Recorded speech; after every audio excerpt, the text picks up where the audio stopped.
नमस्कार, मैं हूँ दिव्यांका, बीएड द्वितीय वर्ष की छात्रा पटना वुमेन्स कॉलेज की। और इस हिंदी दिवस के शुभ अवसर पर हमें लोक कथा प्रस्तुत करने का एक सुनहरा मौका मिला है। लोक कथा हम अपने दादी नानी से सुना करते थे, तो इस जरिए हमें दोबारा अपने बचपन को जीने का मौका मिला है। लोक कथा ऐसी कथाएं हैं, ऐसी कहानियां हैं जो हमारे समाज में प्रचलित हैं। इनका तात्पर्य किसी क्षेत्र विशेष में ज्ञान श्रुतियों के माध्यम से चली आ रही कथाएं हैं। इनका अस्तित्व पुरानी पीढ़ी से लेकर नई पीढ़ी तक किंवदंती ज्ञान श्रुतियों के माध्यम से ही पहुंचती है। लोक कथा का उद्देश्य सिर्फ मनोरंजन करना नहीं है, बल्कि उस कथा से, उस कहानी से शिक्षा प्राप्त करना है और उस शिक्षा को अपने दिनचर्या, अपनी जिंदगी में अनुकरण करना है। मैं जो लोक कथा आपके समक्ष प्रस्तुत करने जा रही हूँ, उसका शीर्षक है बेंग चुल्ली। और ये कथा मुझे मेरी नानी माँ सुनाया करती थी। मेरी नानी माँ का नाम स्वर्गीय सुमित्रा देवी है। उन्होंने अपनी शुरुआती जिंदगी चिरंजीवीपुर, बिहार का एक गांव है चिरंजीवीपुर, वहाँ पर उन्होंने अपनी शुरुआती जिंदगी व्यतीत की। लेकिन विवाह हो जाने के बाद उन्होंने अपनी पूरी जिंदगी मुजफ्फरपुर, एक बिहार का एक जिला है, तो मुजफ्फरपुर जिले में उन्होंने अपनी पूरी जिंदगी व्यतीत की। पेशे से वो गृहिणी थी।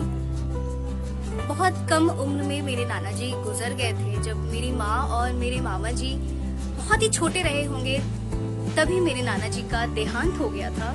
और नाना जी के गुजरने के बाद भी नानी ने कभी भी हिम्मत नहीं हारी। उन्होंने अकेले अपने दम पर अपने सारे बच्चे को अच्छे से पढ़ाया, लिखाया, अच्छे से पालन पोषण किया और महज 75 वर्ष की आयु में उन्होंने हमारा साथ छोड़ दिया। वैसे तो नानी माँ को गुजरे हुए बहुत साल हो गए हैं, लेकिन आज भी जब अगर किसी कथा की बात आती है या बचपन की किसी कहानी की बात आती है, तो जो नानी माँ मुझे ये कहानी मेरे बचपन में सुनाया करती थी, ये मेरे दिल से बहुत ही ज्यादा जुड़ी हुई है। ये कथा आज भी जब मैं याद करती हूँ या ये कथा जब भी मुझे याद आती है, तो मेरे चेहरे पे एक हंसी आ जाती है। बचपन के बिताए हुए वो पल याद आ जाते हैं जब ये कथा मैं उनसे सुना करती थी। और तब भी सुनकर ऐसी चेहरे पे हंसी आ जाती थी, ऐसी ही एक मुस्कुराहट आ जाती थी, ऐसे ही मेरा चेहरा चहक जाया करता था, क्योंकि इस कहानी में से अतरंगे शब्द हुआ करते थे, ऐसे अतरंगे वाक्य हुआ करते थे जो सुनते ही बहुत ही अच्छा लगता था और बहुत ही आनंदित महसूस करती थी। मैं बहुत ही खुश होती थी। अब तनिक भी समय नहीं लेते हुए और विलम्ब ना करते हुए मैं अपनी कहानी प्रस्तुत करने जा रही हूँ, जो मुझे मेरी नानी माँ सुनाया करती थी। और मेरी कहानी का शीर्षक है बेंग चुल्ली।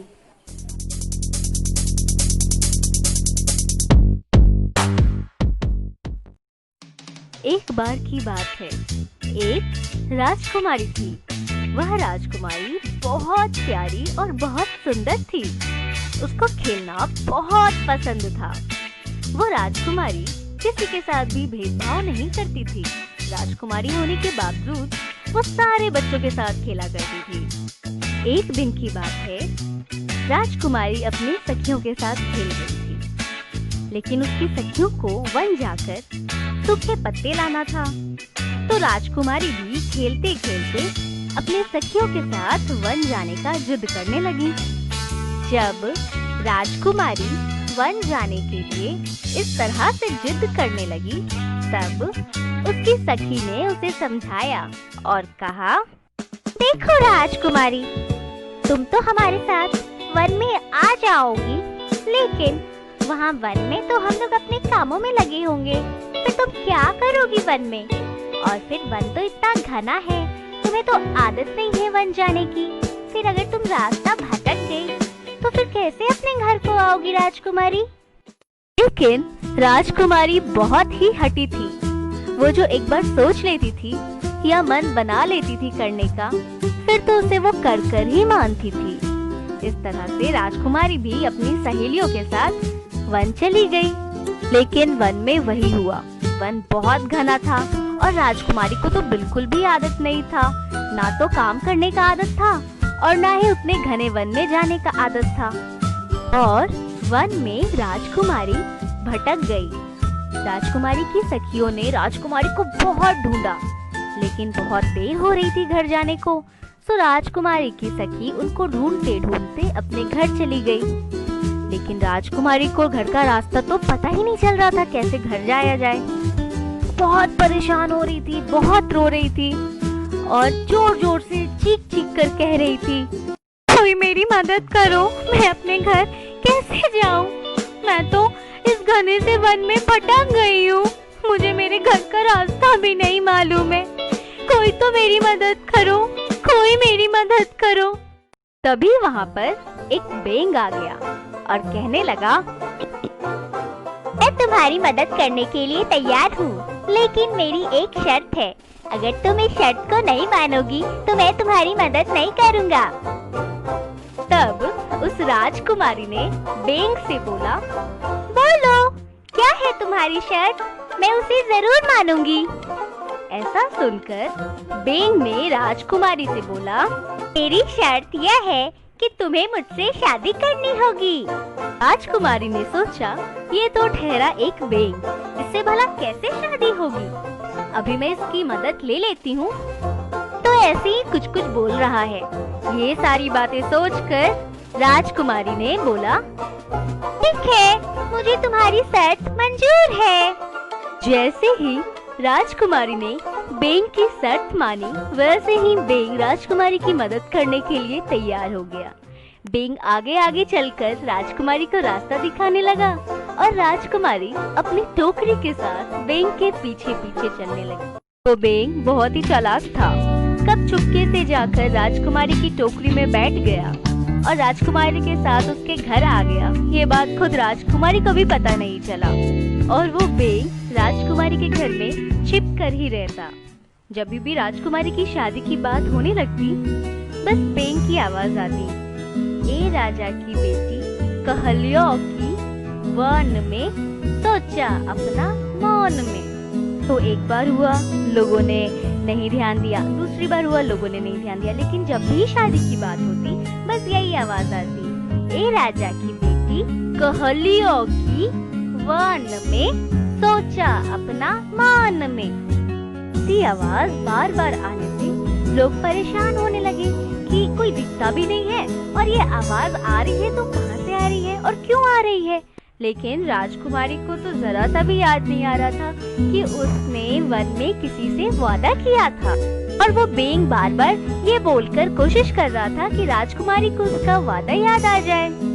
बार बार सबके पूछने पर बेंग आखिरकार सबके सामने आ ही गया और सामने आकर अपनी सारी बातें सबको बताई, लेकिन कोई भी उसकी बातें मानने को तैयार नहीं थे और राजकुमारी का विवाह राजकुमार के साथ तय कर दिया गया।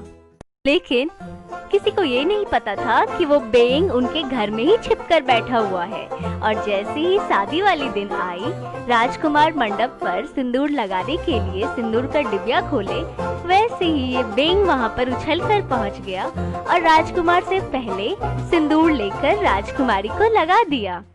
ही बेंग ने राजकुमारी को सिंदूर लगाया, वहाँ पर आए लोग बातें बनाने लगे और अपने अपने घर को चले गए।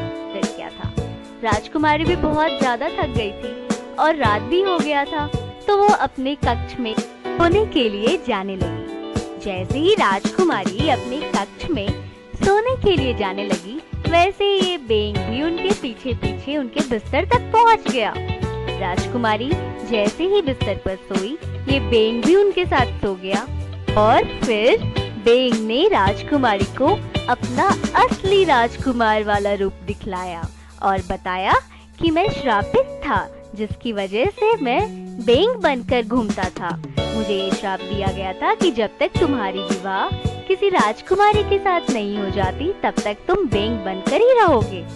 तो इसीलिए मैंने तुमसे ये वादा लिया था। राजकुमारी राजकुमार को देखकर बहुत प्रसन्न हुई, बहुत खुश हुई और फिर दोनों साथ साथ अच्छे से रहने लगे। तो इस कहानी से हमें शिक्षा मिलती है कि हमें जिद नहीं करना चाहिए और अगर कोई वादा किए हैं तो उस वादा को पूरा भी करना चाहिए। धन्यवाद।